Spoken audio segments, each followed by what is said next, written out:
Patani Betunana. So today I'm doing something a bit different, ne? So my mother sent me this book.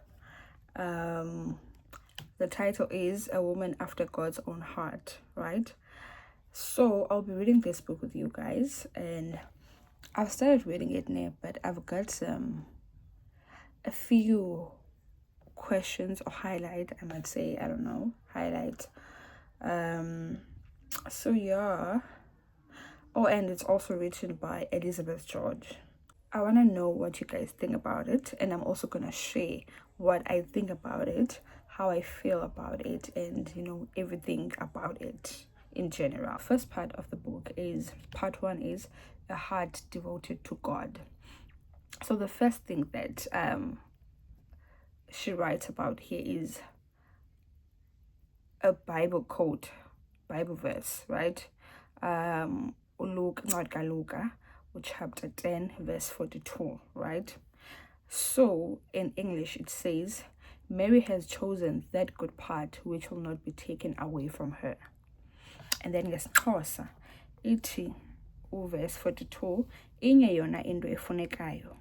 uMaria ke unyule eso sabelo silungileyo singayi kusoswa kuye. That's the first thing I revelayo kuthi. So in this first part, she reveals how her life has turned around. Like without her mother-in-law by her side, a lot is going to change. She's basically worried about like who's gonna pray for them, like their family dinners won't be the same, who's gonna do this, who's gonna do that. She's just worried, And also she's seeing that like her life is also like going like so fast. She's growing, and her kids have grown, they've graduated, they're in their husbands' homes and whatever. They're old, and also now she's getting old, and now she's realizing that like she wants every second, every minute of her life to count. But then like she just doesn't know how to change that, or how to adapt to these changes, right? Because everything in her life has changed. So she's trying to adapt to the changes. She's trying to make her life worth living, right? Every second of it count.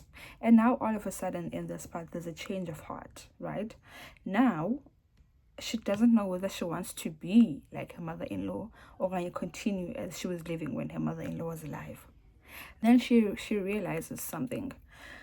With all this sudden change of heart, she realizes that she's been thinking about the worldly thoughts, right? Everything that she's thinking about are all the earthly things, the earthly thought, all those materialistic things about like her physical thoughts, the worldly thoughts, rather than the thoughts of faith, right? Because now, according to her, she needs to think with faith. She rather have a perspective was totally off, because she was thinking about everything that is happening on earth, everything that she wants to do on earth, and everything basically was about all the things that are happening on earth. And now she's trying to change her perspective. She's trying to have faith. She's trying to walk the walk of Christianity, think more like a Christian, and do everything as a Christian woman rather than being just alive and be there living. And she quotes again, right? Chapter 5 verse 7, right? It says in English, we as Christians are to walk by faith, not by sight. And then yesiXhosa ithi, kuba sihamba ngokholo asihambi ngokubona. That's it. So now, guys, with everything that has been said here, I'm really, really struggling to understand, right? So at first, she revealed to us a quote with Martha and Maria, how Maria chose to do the total opposite of what Umarta is doing. Before her mother-in-law passed away, yes, she was a Christian, like but she wasn't as devoted as her mother-in-law. Like, she wasn't walking by faith. She wasn't doing like every single thing. She was just living her life. She would go to church on Sundays and live like a normal human being, do all the earthly things, the worldly things, but not like in a Christian way. But now that her mother-in-law has passed away, everything changes. It's hard for her to adapt. It's hard for her to move on. And literally everything is reminding her of her mother-in-law and how she used to be. And she's also worried about the things that, like, the things she used to do around the house, at home, in her life, in her kids' life. Who is going to do all those things now? And who's gonna pray for them? Who's gonna, when she has a project, who's gonna pray for her to succeed? Who's gonna do this and that? She is just frustrated, right? And now, being worried about all those things, all these earthly things that don't actually matter according to her, because they're just like earthly things. There's a change of heart. She's changing. Now she's trying to tell us, but you know what? I'm going to change and I'll be a woman devoted to God and only God. I will not walk by sight, but I will walk by faith. And everything I do, it will be aligned with my Christianity, right? And now she has chosen to be a woman after God's own heart. You get me?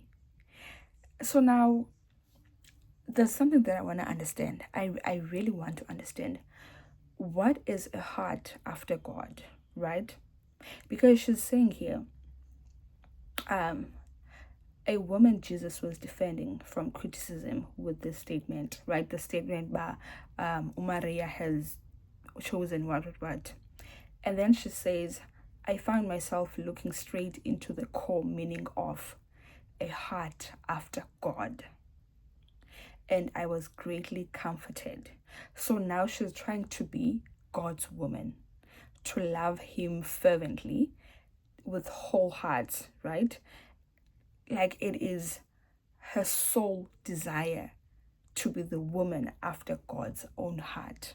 So what is a woman after God's own heart? What is it that you have to do? What are the do's and don'ts to be considered to be the woman after God's own heart?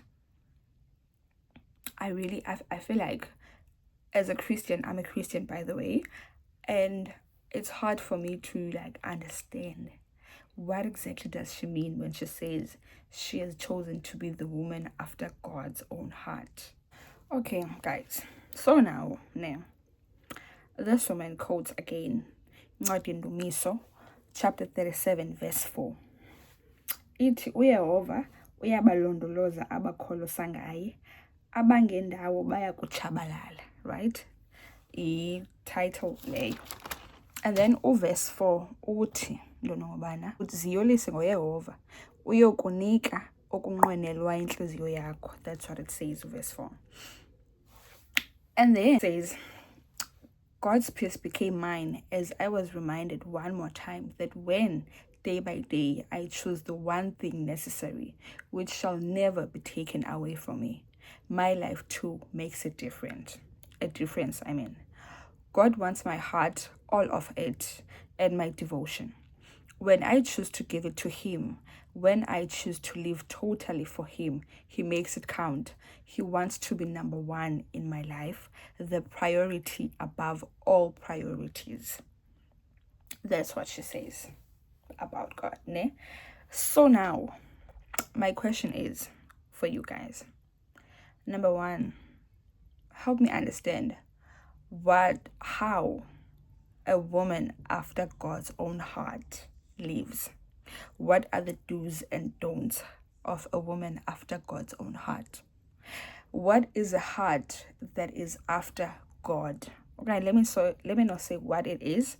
Let me rather say, like, how do you have that heart? How do you know that now I have a heart that is totally after God? I want to be devoted to God.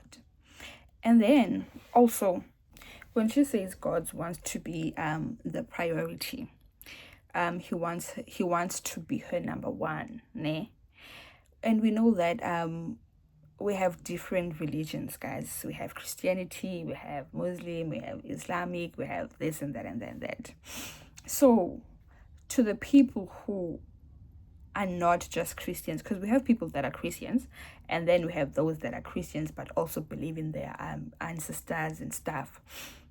So when she says about ufuna uba number one, ufuna uba a priority above all priorities, and then aphinde athi ufuna ibe nguye yedwa ne apha elifeni wakhe, does it mean that if she were to be African okanye mhlawumbi Xhosa or Zulu or anything, if she were to be one of us, a black person that has ancestors and all the traditional things and cultural things, does it mean that she would have to like let go of that, like totally cut herself out of anything that has to do with a tradition and just focus on God, right? Because apha uthi into ngobana uThixo, if yena ufocusa kuye yedwa amenze priority yakhe ayibe nguye above all other things and anything, and she just lets go of any other thing else, noba yintoni na enye ekholwa kuyo, angakholelwa yena kuyo, afocus nje kuThixo. uThixo uzawumenzela yonke into yakhe.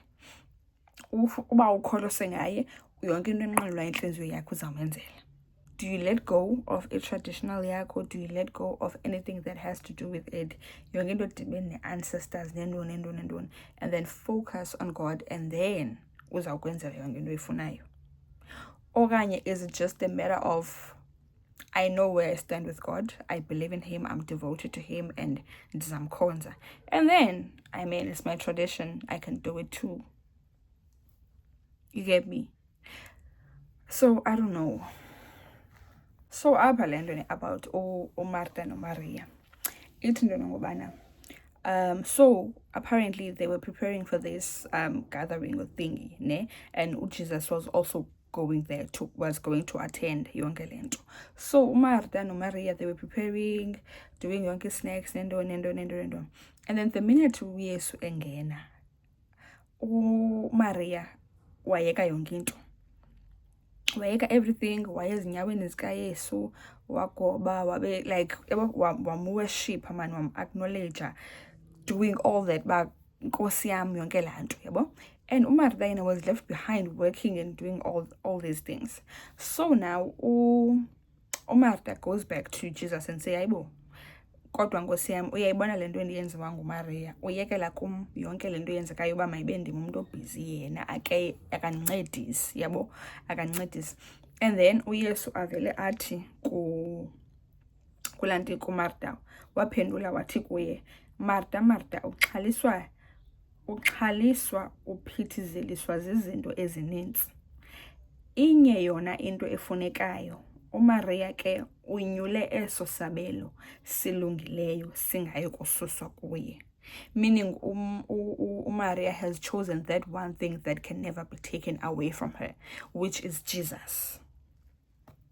That's that, like, or maybe two. That's lonely one kukuba Mary has chosen to worship Jesus, to be devoted to him. She has chosen him above all other things. She has chosen to let go of anything else. A focus away. No busy, but she makes time, or she made time to worship him, to acknowledge him, to show him that I am devoted to you.